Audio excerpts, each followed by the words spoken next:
Бүгінгі үйренетін қайталатын сөздердің тізімі осылай болады. Тыңдаңыздар. Бір қалыпта: қимыл, түлек, ауысым, керісінше, қателерді түзету. Сөздердің тізімін орыс тілінің нұсқасында оқимын. Нормальный. Движение. Птенец. Смена. Наоборот. Исправить ошибки.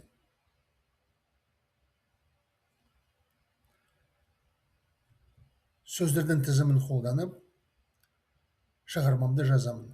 Күтіп тұрыңыз.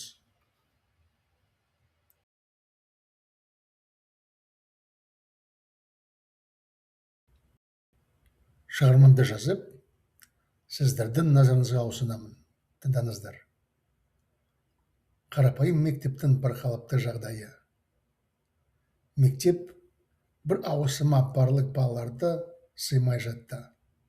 Сондықтан 5 сыныптан бастап 7 сыныпқа дейін оқушылар 2 ауысымда оқуға мәжбүр болды. Көрші балалар физика пәнінен механикалық киімді үйрене бастады. Олар 6 сыныпта оқығандықтан 2 ауысымда оқыды. Бүгін физика пәнінен бағалау жұмысының сабағы болды. Бір бала тапсырмасының бәрін жасап, дәптерін мұғалімге тапсырды.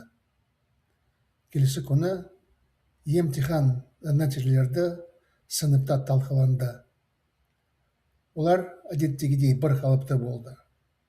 Мұғалім кейбір балалардан өздерінің қателерін түзетіп, мәселелердің шешімдерін түсіндіруді сұрады.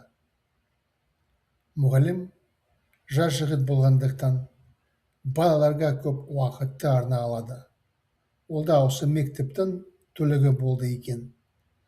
Мектепті бітіріп, жоғары білімді алып, өзінің мектебіне мұғалім ретінде жіберілді. Керісінше, мектептің директоры қартайып кетті. Ол өзіне ауысатын үміткері табуда.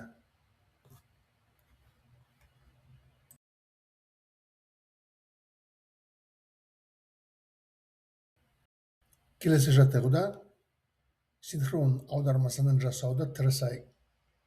Тыңдаңыздар.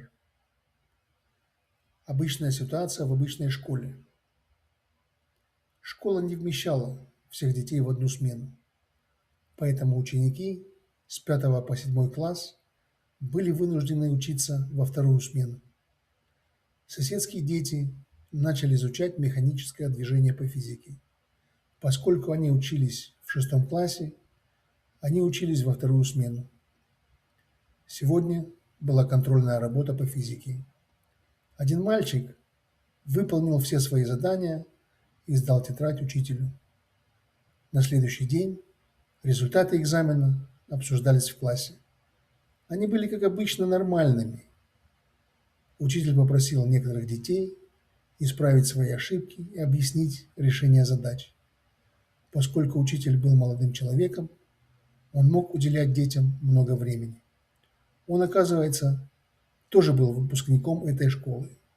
Окончив школу, получив высшее образование, он был направлен в свою же школу учителем. А школьный директор состарился.